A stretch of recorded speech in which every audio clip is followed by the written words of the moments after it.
안녕하세요. 손종호 세무사입니다. 이제는 마이크를 들고 할게요. 이번 시간은 부가가치세 계산과 세율 체계에 대해서 좀 알아볼 거예요.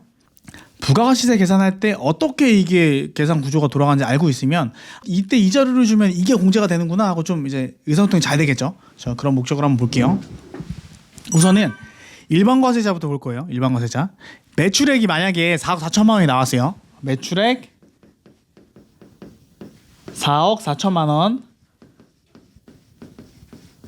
그럼 이제 뭐부터 해야 되냐면 우리는 이제 부가세 포함된 금액으로 생각을 한단 말이에요. 근데 이걸 이제 구분을 해줘야 돼.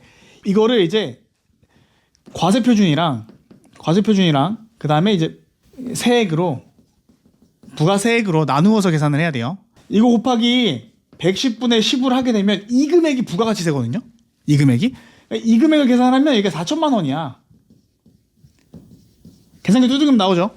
4억 4천 곱하기 10 나누기 110 하면 딱 4천만 원 나와요. 그럼 과세표준은 4억이다. 이렇게 계산해야 되겠죠. 근데 이 과세표준은 얘는 어떻게 구분이 될까? 이 매출에 대한 과세표준은 어떻게 구분이 될까 보면 신용카드 매출 있죠. 신카. 현금 영수증 매출 있고요. 현영. 그 다음에 완전히 현금 매출 있고 현금 매출. 그 다음에 사실 위에긴 한데 세금계산서 매출이에요. 세금계산서 매출. 이 정도로 구분이 돼요. 수출이 있으면 여기에 뭐 영세율이나 이런 게 붙을 텐데 그럼 세액 계산이나 이게 복잡해져서 수출은 좀 빼고 얘기할게요. 세금 계산서야 뭐 그냥 사실 전자세금계산서 끊긴 거가 대부분이잖아요. 요즘에 종이세금계산서 끊는 경우는 진짜 거의 없거든요. 그러니까 얘는 전자세금계산서로 끊기니까 다 불러올 거고 얘 다 불러올 거고 이 신용카드 내역도 우리가 그 카드 가맹점에 가입이 되어 있으면 그 여신협회에서 자료를 싹 다 국세청으로 보내줘요. 홈택스 전부 다 조회가 되는 거죠. 근데 우리가 이제 그 지불 대행하는 데 있잖아요. 뭐 PC사 통해서 하는 경우도 있고 그 다른 뭐 네이버 스마트 스토어라던가 쿠팡도 있고 이런 데들은 그런 결제 대행해 주는 데서 자료를 국세청에 보내요. 근데 국세청에 자료를 보낼 때 가끔 누락되는 경우가 있어. 국세청에서도 그 자료를 그냥 아주 그냥 막 모든 걸 실시간으로 보고 있는 게 아니고 애들한테 보고하라고 하는 거예요. 야 네이버 스토어팜, 야 쿠팡, 너네들 이거 PC사인데 결제 대행해주는 거 우리한테 자료 좀 공유 좀 해줘. 근데 걔네가 공유를 누락하거나 공유를 잘못했으면 어떻게 될까요? 안 뜨겠지. 안 떠. 근데 문제는 걔네가 자료를 잘못 제출하거나 누락했을 때 그대로 끝날까요? 아니 나중에 정상적인 자료를 다시 제출한단 말이에요. 그러면 정상적인 자료를 국세청에 받아서 우리들한테 뭐야 너 이거 매출 신고 안 했네? 라고 세금을 추징을 하겠죠. 그렇기 때문에 홈택스에서 있는 자료뿐만 아니라 여러분들한테 온라인 매출이나 어떤 다른 결제 대행사들 뭐 매출이 있는지 이런 것들을 확인하는 이유가 거기서 있어요. 그래서 얘도 이제 홈택스 기본이랑 대표님들이 주시는 자료 바탕으로 확인하죠. 현금 영수증 얘는 100% 홈택스예요. 100% 홈택스. 현금 영수증은 종이도 없죠. 애초에 현금 영수증 발급을 하면 국세청을 경유해서 발급이 되는 거예요. 그러니까 애초에 얘는 그냥 홈택스에서 100% 확인된다. 얘는 뭐예요? 얘는 사실 100% 대표님 영역이죠. 현금 매출 알려줘야 신고할 거 아니에요. 저희는 세무 대리인이기 때문에 일단 주시는 금액을 믿고 신고 넣습니다. 이런 식으로 해서 이 매출에 대한 건 끝내요. 매출에 대한 거는 이런 식으로 맞춰서 가는 거예요. 자 그리고 이 매출 결과만 보면은 과세표준 4억 원에 세액이 4천만 원이죠.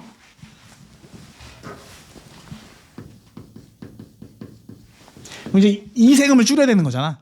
이게 우리가 원래 4억 매출인데 4억 4천만 원 받아서 4천만 원 인마이 포켓하고 있는 돈이잖아요. 그럼 여기서 뭘 빼줘야 되냐? 이제 매입을 빼줘야겠죠. 매입을 빼줍니다. 매입 뭐 세금계산서 있고요. 세금계산서 발급 받은 거 당연하죠. 그리고 이제 그 밖의 공제나 기타 공제 중에서 우리 신용카드 매입, 신카가 있고 그 다음에 현금 영수증 매입이 있습니다. 그냥 매입이 있어요. 그래서 이 두 금액 만약에 이 두 개의 금액이 예를 들어서 금액이 뭐 한 1억 8천이었어. 그러면 세액이 10%니까 얘는 1,800만 원이겠죠? 1,800만 원. 이렇게 계산되는 거예요. 그러니까 얘를 줄이긴 어렵잖아, 매출을. 그쵸? 얘를 줄이긴 어려워요. 우리 세금 줄이면 어떻게 돼? 얘를 늘려야지, 얘를 늘려야지. 근데 세금 계산서는 거의 고정이야. 세금 계산서 거의 고정되어 있어요.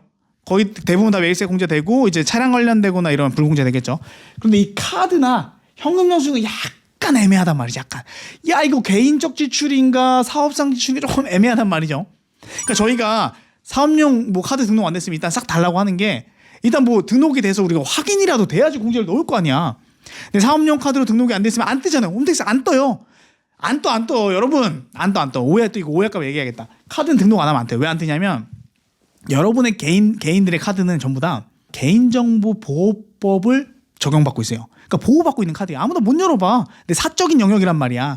그런데 국세청에 사업용 카드를 등록해 놓는 순간 사적 영역이 오픈이 돼버려요. 그래서 홈택스에서 국세청에서 이걸 열어볼 수 있게 된단 말이야.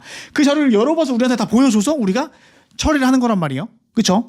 근데 여러분이 동의하지 않고 사업용 카드 등록 안 한 거는 볼 수가 없지 당연히. 법인은 달라요. 법인은 개인이 아니잖아. 개인정보보호법은 사람인 개인한테만 적용된단 말이에요. 법인은 개인정보보호법의 대상이 아니기 때문에 법인 카드는 사업용 카드를 등록 안 해도 우리가 다 확인해 볼 수 있어요. 이런 좀 차이가 있어요. 그렇죠? 그래서 이거 좀 잘 줘야 돼. 이거 잘 줘야지. 현명은 못 되는 거니까 카드를 잘 줘야 돼요.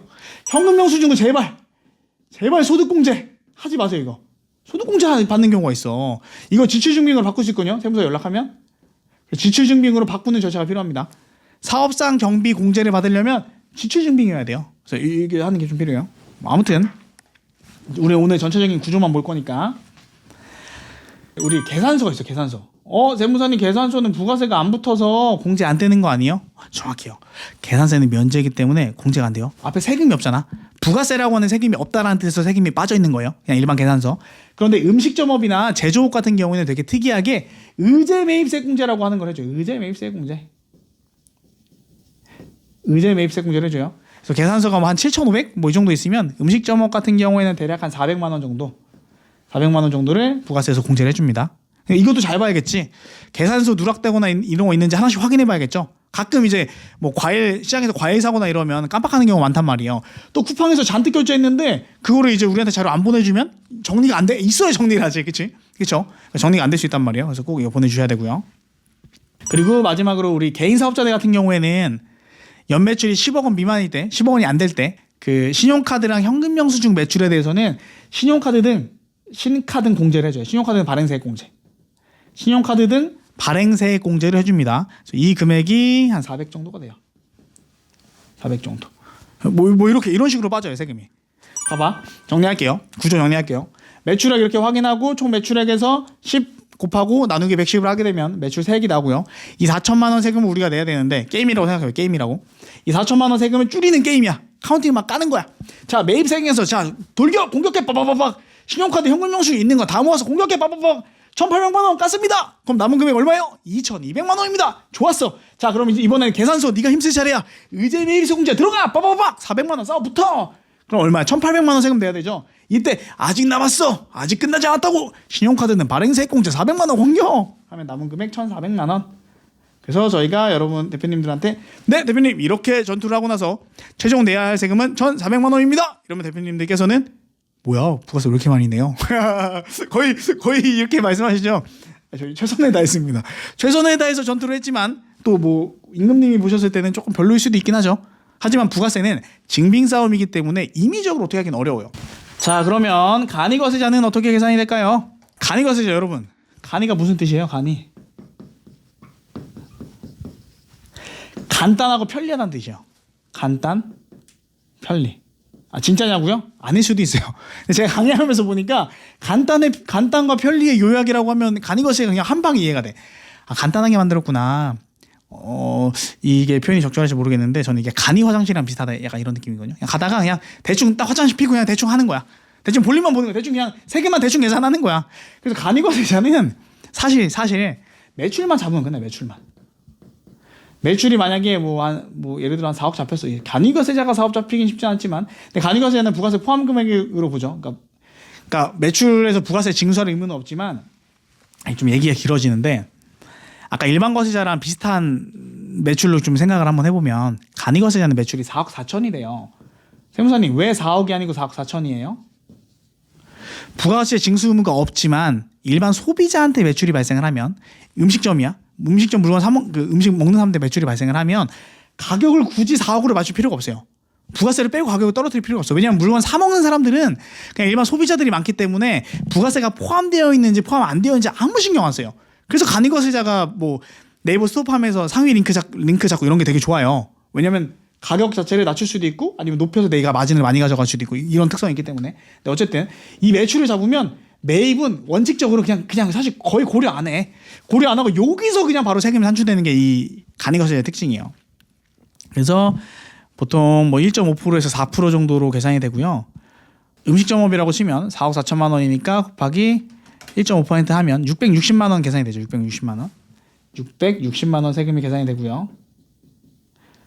660만 원 세금에서 이제 또 신용카드 등 발행세액공제는 동일하게 적용이 돼요. 얘가 또 아까처럼 400만 원 빠져. 그러면 260만 원의 세금이 발생을 하는 거죠. 260만 원. 그래서 가능가세제로 하는 경우에는 세금이 되게 줄어들 가능성이 커요. 일반 소비자를 대상으로 할 때만. 뭐 이런 식으로 계산이 됩니다. 신용카드 등 발행세액공제는 동일하게 적용이 되고요. 의제매입세액공제는 따로 적용되지 않고요. 그래서 가능가세제 이런 식으로 좀 계산이 돼요. 그런데 이렇게 매입세액 공제를 안 해주다 보면 매입 세금 감소를 받을 필요가 있어요? 없어요? 없죠. 뭐 소득세 생각하면 받는 게 좋긴 한데, 근데 뭐 일단 부가세만 보면 사실 뭐 의미가 없잖아요. 자꾸 안 받아. 아유, 저 매입 세금 괜찮아요. 대신에 10% 깎아주세요. 이런 소리 한단 말이에요. 그럼 상대방은 어때요? 상대방은 나 매출 생겨서 끊어야 되는데 이렇게 안 받으면 어떡해? 라고 하나요?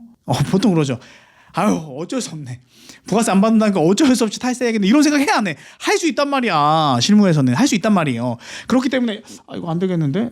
이거 매입하는 거를 조금 뭔가 메리트를 줘야지 매입세 경감세를 받겠는데? 그래서 0.5%만큼은 공제를 해줍니다. 0.5%. 매입세 경감세 금액의 0.5%만큼은 매입세 공제를 하게 됩니다. 뭐 이런 식으로 계산을 하게 돼요. 네. 이상으로 저희 계산 구조는 마무리하고요. 다음 촬영은 부가세 매출 누락을 방지하자. 매출 누락 어떻게 방지해야 되는지, 어떻게 확인해야 되는지 이런 것들 알아보도록 하겠습니다. 감사합니다.